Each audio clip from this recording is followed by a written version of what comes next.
بسم الله الرحمن الرحیم د وینډوز لس څلورم ویډیو ته ښه راغلاست. نن غواړم چې د رایټ کلیک برخې نیو برخې مکمل برخې تاسو ته تشریح کړم. تاسو به راشئ صفحې ته رایټ کلیک به وکړئ. کله چې مو رایټ کلیک وکړو نور برخې مو تشریح کړې را وشو نیو ته. په نیو کې اول لیکلي فولډر. په فولډر کلیک وکړئ تاسو ته به یو فولډر جوړ شي. په دې فولډر کې تاسو کولی شئ چې مختلف فایلونه وساتئ. په دې خاطر چې فایلونه مې غیر منظمه نه وي د هغه لپاره ښه ده چې تاسو فولډر جوړ کړئ. زه راځم د دې نوم لیکم چې اکسل.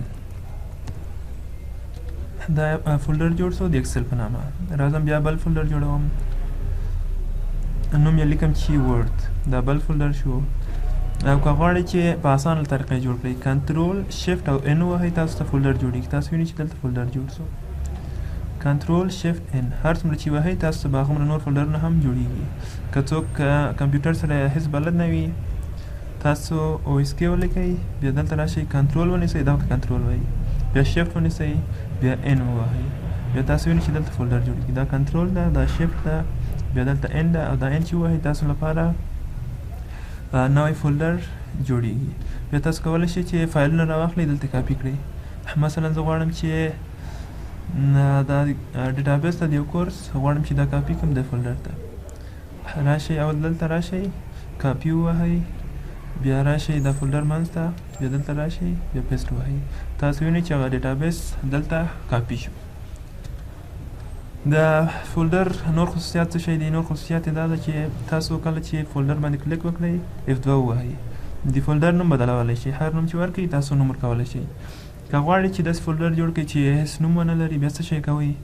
بیا راشئ نوم یې پاک کړئ، بیا دلته راشئ رایټ کلیک وکړئ، بیا راشئ انزرټ یونیکوډ کنټرولز ته یو دانه یې اوکې کړئ. مثلا زه دا اوکې کوم. تاسو وینئ چې د فولډر نوم پاک شو. اوس دا فولډر ده چې نوم نه لري. بل لاره یې دا ده چې اوس په دې طریقه باندې تاسو راشئ که غواړئ چې بل فولډر هم جوړ کړئ بیا راشئ په همدې طریقه F2 ووهئ، بیا دلته راشئ بیا انزرټ یونیکوډ کریکټر یو بل یې اوکې کړئ، بل هم جوړیږي بل هم جوړیږي. هر د نور فولډرو لپاره نور فایلونو باندې یې کلیک کوئ. اوس زه غواړم چې د فولډر آیکن هم له منځه وسم، د فولډر جوړ کړم چې اس معلوم نه سي، که نه زه خپل باندې پوه شم. بیا راشئ دلته پروپرټیز ته راشئ، کسټمایز ته راشئ، دلته لیکلي چینج آیکن.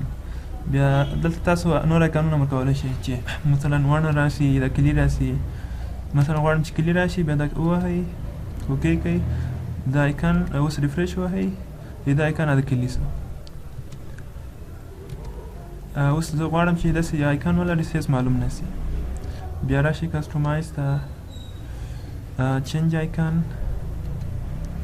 د خالي ځای انتخاب کړئ.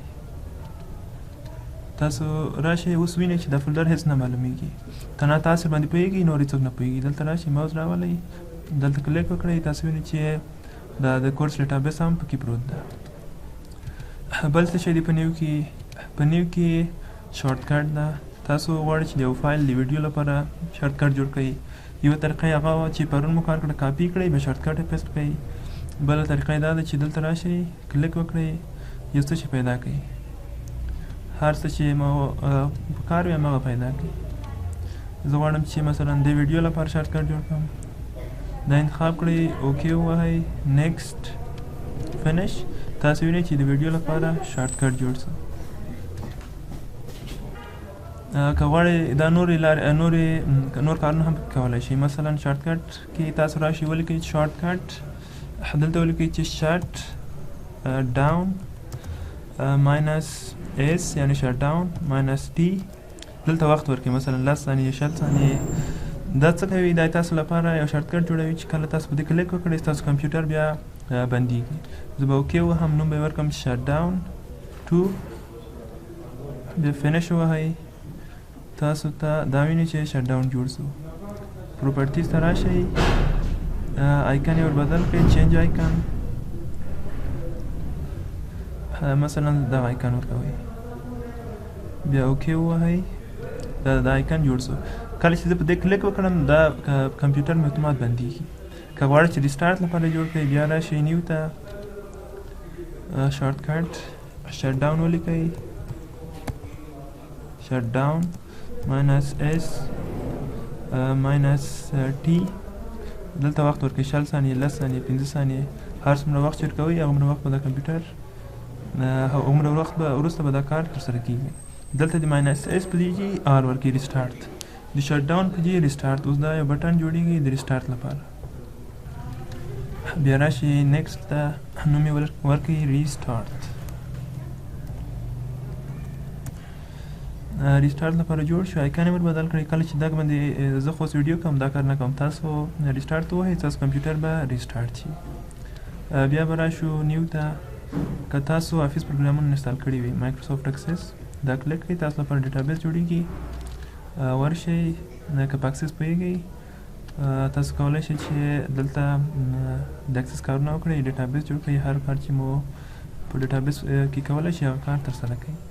بیا راشئ نیو ته بیټ ماپ ته. بیټ ماپ ایمیج په پرنټ کې جوړېږي دا بیا کار کو کانټاکټ جوړوئ ځان لپاره خپل معلومات یا د بل چا معلومات کې داخله کوئ د فامیلي آی ډي ټول معلومات یې. بل په دې کې کولی شئ چې د ورډ د ایکسل هر ډاکومنټ چې جوړوئ جوړولی شئ. بل ټیکسټ ډاکومنټ د ټیکسټ ډاکومنټ د نوټ پیډ یو فایل تاسو ته جوړوي. تاسو مهمه شماره یې له ادرس یې له څه شي لیکئ دلته راشئ معلومات مو ولیکئ. بیا دا په دې باندې به انشاءالله یو درس وي چې نوټ پیډ څه ته وایي په دې به انشاءالله یوه مکمله ویډیو وي. بل په نیو کې یو بل ډول فولډر هم تاسو جوړولی شئ چې هغه ته وینرار زیپ آرچیف وایي. هغه تاسو ته له دا ساده فولډر څخه ډېر ښه ده ځکه چې هغه هم د فایل اندازه کموي او هم امنیت یې زیات د ویروس یې نه وهي. راشئ کلیک باندې وکړئ تاسو فولډر جوړېږي. بیا فولډر منځ ته ورشئ هر فایل چې غواړئ پکې اضافه کړئ اډ ته راشئ. دلته زه مثلا ډیسکټاپ کې یم دغه ورډ فایل ده دا غواړم چې ورته اضافه کړم. اوکې ووهئ اوکې ووهئ دا فایل دلته اضافه شو. اوس دا فایل ویروس هم نه وهي سایز به یې کم وي چې هغه عملیې ته کمپریس وایي. هم کمپریس کوي سایز یې کموي او هم یې له ویروس څخه ساتي. بله ګټه یې دا ده چې موږ دلته پاسورډ هم ورکولی شو. تاسو راشئ دلته هر فایل ته پاسورډ ورکولی شئ. راشئ سیټ ډیفالټ پاسورډ دلته پاسورډ ورکړئ چې 1 2 3 بیا پاسورډ بیا انټر کړئ. که غواړئ چې پاسورډ وګورئ شو پاسورډ بیا اوکې ووهئ. اوس دا فایل به پاسورډ لري. زما لپاره نه لري خو که څو ځلې بیا ورته راشم دا فایل به پاسورډ لري. بل دا و د نن درس. اوس غواړم چې تاسو ته یو تخنیک در زده کړم. د نن ورځې تخنیک دا ده چې تاسو کمپیوټر ته داسې یو طریقه ورکړئ چې د کمپیوټر چارج له 100% کم سي کمپیوټر مو په اتومات ډول بند شي. راشئ دلته بیټرۍ علامې ته رایټ کلیک وکړئ. راشئ پاور اپشن ته بیا پاور اپشن کې اډوانس سیټینګ ته راشئ. راشئ دلته چینج پلان سیټینګ بیا راشئ چینج اډوانس سیټینګ بیا دلته راشئ بیټرۍ ته.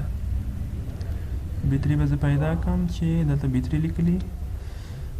تاسو دلته راشئ چې لو بیټرۍ لیول دا به انتخاب کړئ. دلته به ولیکئ مثلا شل. زما کیبورډ پشتو ده زه لیکم چې شل په پلګین یعنې د چارج په وخت کې پرې کار مه لرئ.